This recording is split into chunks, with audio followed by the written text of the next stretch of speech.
Welcome back to all the viewers. Today we will start with the factors affecting supply. It is otherwise also known as determinants of supply. तो आज का हमारा video इसी पे रहेगा। सबसे पहली बात तो हम फैक्टर्स को एक एक करके वन बाय वन देख लेंगे, जिसमें से दो फैक्टर्स हम लोग पिछले वीडियो में भी देखा है, तो उसको भी हम लोग एक बार इसमें रिवाइज़ करते हुए फिर आगे के जो फैक्टर्स हैं उन सारे फैक्टर्स को आज हम लोग देख के फिनिश कर लेंगे। तो सबसे पहली बात जो फैक्टर्स अफेक्टिंग सप्लाई है वो लगभग 8-10 हैं, जिसमें पहला जो सबसे मोस्ट इम्पॉर्टेंट होता है वो होता है आपका प्राइस ऑफ द कमोडिटी। यानी किसी भी सप्लाई को अफेक्ट सबसे ज़्यादा करने वाला होता है उसका प्राइस, जो कि है किस तरीके से अफेक्ट करता है वो ये है। तो ये हमने प्रीवियस वीडियो में भी देखा हुआ था कि यही हमारा टॉपिक था, फैक्टर्स अफेक्टिंग क्वांटिटी सप्लाइड और या फिर डिटर्मिनेंट्स ऑफ सप्लाई हमने था। तो इसमें फर्स्ट एंड फॉरमोस्ट जो हमारा था वो था प्राइस ऑफ द कमोडिटी। तो प्राइस ऑफ द कमोडिटी किस तरीके से अफेक्ट करता है हमारे सप्लाई को, वो इसमें हमने दिखा रखा है कि जब प्राइस बढ़ता है, जब भी बढ़ेगा तो जो प्रॉफिट मार्जिन होगा, यानी जब भी प्राइस बढ़ेगा तो जो प्रॉफिट मार्जिन होता है उस प्रोडक्ट पे वो भी बढ़ जाता है, जिससे कि जो प्रोड्यूसर होता है वो सप्लाई को बढ़ा देता है। ये पिछले वाले वीडियो में हमने काफ़ी अच्छे तरीके से देख रखा था, तो इस वजह से इसमें हम उसको पूरा डिटेल में नहीं जाएंगे, लेकिन एक करके हम लोग देखते हुए चलेंगे ताकि एक पूरा टॉपिक इसमें कवर हो जाए। तो सिंपल तरीके से अगर हम बात करें कि अगर मान लीजिए किसी भी चीज़ का जो है दाम, हम लोग एज अ प्रोड्यूसर हैं, किसी भी चीज़ का दाम है जो पहले 10 रुपये था, तो बेचने वाला जो है 10 किलो लगा के अपना बेच रहा था, सप्लाई कर रहा था। लेकिन जब उसका दाम बढ़ के 10 रुपये से 20 रुपये किलो हो गया, तो क्या आपको लगता है वो उतना ही गुड्स या कमोडिटी बेच रहा होगा जितना वो पहले बेच रहा था? तो ऐसा तो नहीं होगा, क्योंकि जब भी कभी प्राइस बढ़ेगा तो वो क्या करेगा, वो और ज़्यादा कमोडिटीज़ को बेचने का सोचेगा। तो इसलिए जब वो प्राइस बढ़ा तो उसने अपनी सप्लाई, जो एग्जिस्टिंग सप्लाई थी 10 केजी की, उसको बढ़ा के उसने कर दी 15 और 20 केजी, जितना भी उसको सफिशिएंट लगे।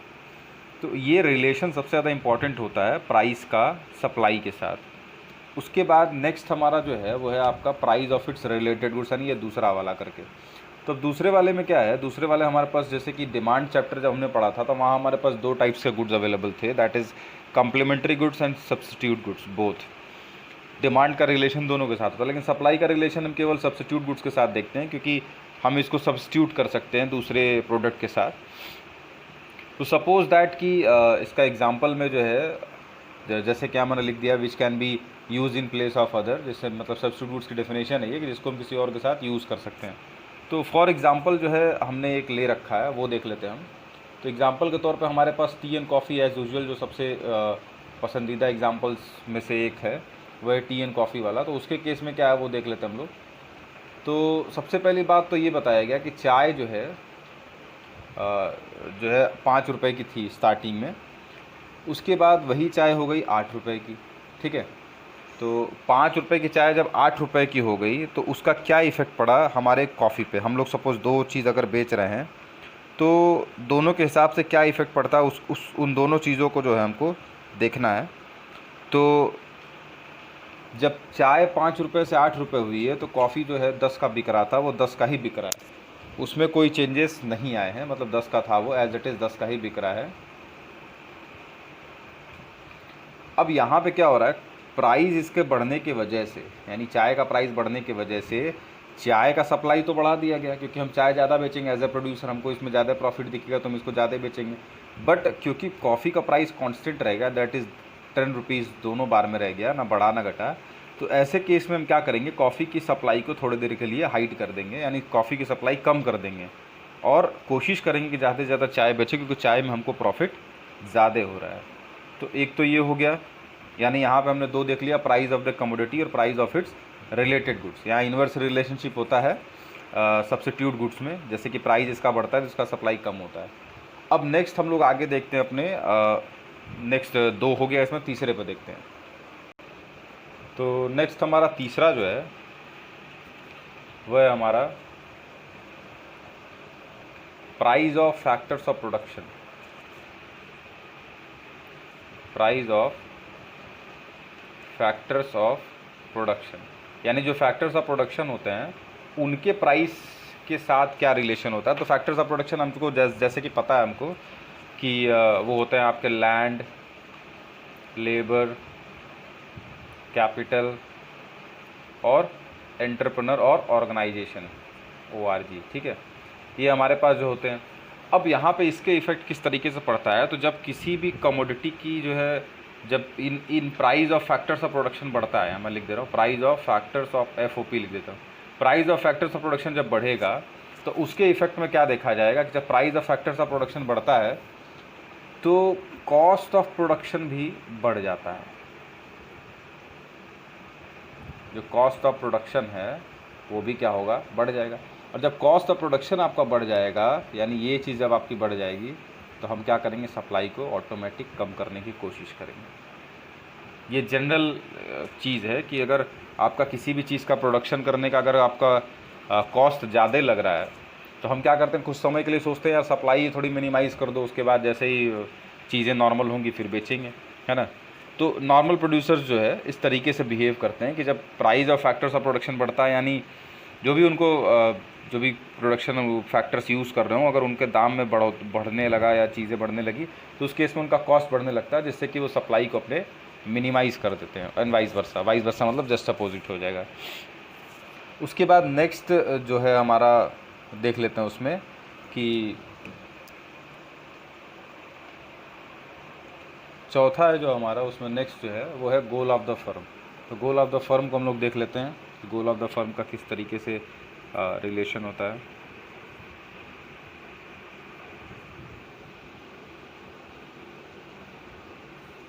तो goal of the firm generally हमारा जो मेन टारगेटेड गोल जो रहता है, हम उसको रखते हैं प्रॉफिट मैक्सिमाइजेशन ही रखते हैं, बाकी चीज़ों को हम साइड रखते हैं। तो प्रॉफिट मैक्सिमाइजेशन अगर हमारा गोल है तो हम क्या करेंगे, तो अगर किसी भी फर्म या किसी भी कंपनी या किसी दुकान का अगर प्रॉफिट मैक्सिमाइजेशन गोल होता है, तो वो क्या करेगा कि जब भी कभी प्राइस बढ़ता है, तो जब प्राइस बढ़ेगा और उसका गोल जो है वो है प्रॉफिट इंक्रीज़ करना, मैक्सिमाइज़ करना, ज़्यादा से ज़्यादा प्रॉफिट कमाना, तो वैसे केस में वो सप्लाई क्या करेगा, बढ़ा देगा। और अगर मान लीजिए उसका गोल है कि नहीं हम प्रॉफिट मैक्सिमाइज़ ना करके हम कस्टमर सेटिस्फेक्शन पे ध्यान दें, कस्टमर बिल्डअप करें, तो उस केस में वो थोड़ा प्राइस बढ़ने के बाद भी सप्लाई को थोड़ा सा काबू में रखता है कि नहीं कस्टमर्स को हमको देखना है, तो भाई प्राइस हम सप्लाई को जो उस हिसाब से कम ही रखें या ज़्यादा करके कि कस्टमर्स हमारे उससे अफेक्टेड ना हो, ऐसा रखें कि जिससे कस्टमर अफेक्टेड ना हो। तो गोल ऑफ द फर्म हमारा उसके बारे में बताता है। नेक्स्ट जो है वो है आपका चेंज इन टेक्नोलॉजी वाला बात, यानी पांचवा हमारे पास है चेंज इन टेक्नोलॉजी। अब चेंज इन टेक्नोलॉजी में देख लेंगे क्या है। तो चेंज इन टेक्नोलॉजी को जैसे कि टेक्नोलॉजी में अगर बदलाव आता है, तो टेक्नोलॉजी में जब भी बदलाव आएगा तो उसमें दो तरीके के बदलाव होते हैं, या फिर टेक्नोलॉजी बढ़ेगी या टेक्नोलॉजी जो होगी हमारी वो कम होगी। तो अगर हम कह दें कि हमारी टेक्नोलॉजी जो है इम्प्रूव हो रही है, पहले से और बेहतर हो रही है, हम ये एक एजम्पशन लेके चलते हैं कि हमारी टेक्नोलॉजी इम्प्रूव हो रही है, इम्प्रूव इन या इम्प्रूवमेंट इन टेक्नोलॉजी। तो अगर टेक्नोलॉजी बढ़ेगी, यानी पहले हमारे पास जो है सपोज़ खेती की बात कर लेते हैं, फार्मिंग एक्टिविटीज़ की, अगर हमारे पास पहले बैल वगैरह थे लेकिन आज हमारे पास ट्रैक्टर वगैरह हैं, तो जाहिर सी बात है टेक्नोलॉजी बढ़ने की वजह से हमारा क्या हो रहा है कि प्रोडक्शन अच्छा हो जा रहा है, जिससे कि हम सप्लाई ज़्यादा कर पा रहे हैं। तो एक ये हो गया हमारा टेक्नोलॉजी, बढ़ती हुई टेक्नोलॉजी या इम्प्रूव इन टेक्नोलॉजी का फ़ायदा है कि हमारे। और वही चीज़ होगा अगर टेक्नोलॉजी इम्प्रूवमेंट की बजाय कुछ भी ना हो रहा हो या कांस्टेंट हो या फिर और ज़्यादा डिग्रेड कर रहा हो, तो उस केस में क्या होगा, हमारा सप्लाई जो हो जाएगा वो कम हो जाएगा। यानी वाइस वर्सा सिचुएशन होता है, जितने भी फैक्टर हैं सबके वाइस वर्सा सिचुएशन है। उसके बाद नेक्स्ट हम देख लेते हैं कि और किस तरीके से जो है और कौन कौन से फैक्टर्स जो हैं अफेक्ट करते हैं सप्लाई को। तो उसमें एक आपका आ जाएगा नेक्स्ट में नंबर ऑफ़ प्रोड्यूसर्स, हम देख लेते हैं छठवां, नंबर ऑफ़ प्रोड्यूसर्स। अब ये तो बड़ा सिंपल सा है कि नंबर ऑफ़ प्रोड्यूसर्स की वजह से कैसे अफेक्टेड होगा। तो सिंपल बात अगर हम कह लें कि जहाँ पे नंबर ऑफ़ प्रोड्यूसर्स जो हैं, जब प्राइस बढ़ता है किसी भी चीज़ का, तो नंबर ऑफ़ प्रोड्यूसर्स जो भी होते हैं, जो प्रोड्यूसर्स पहले थे, उनमें इंक्रीमेंट हो जाता है। इंक्रीमेंट इस वजह से होता है क्योंकि भाई प्राइस बढ़ेगा तो सबको दिखता है कि इस पर्टिकुलर प्रोडक्ट को बेचने में फ़ायदा है, तो ज़्यादा से ज़्यादा लोग उस प्रोडक्ट के बेचने के लालच में आ जाते हैं और उस प्रोडक्ट को बेचने की कोशिश करते हैं, जिससे कि उस प्रोडक्ट की सप्लाई भी अल्टीमेट बढ़ जाती है। तो नंबर ऑफ प्रोड्यूसर्स या प्रोड्यूसिंग फर्म्स बढ़ने की वजह से सप्लाई आपका इस तरीके से अफेक्टेड होता है। नेक्स्ट हमारा जो है नंबर ऑफ प्रोड्यूसर्स के बाद जो अगला टॉपिक हमारे पास है वो है एक्सपेक्टेड चेंज इन प्राइस, या इसको हम लोग जो है फ्यूचर चेंज इन प्राइस भी कहते हैं। नेक्स्ट हमारा 7th हो जाएगा एक्सपेक्टेड चेंज इन प्राइस।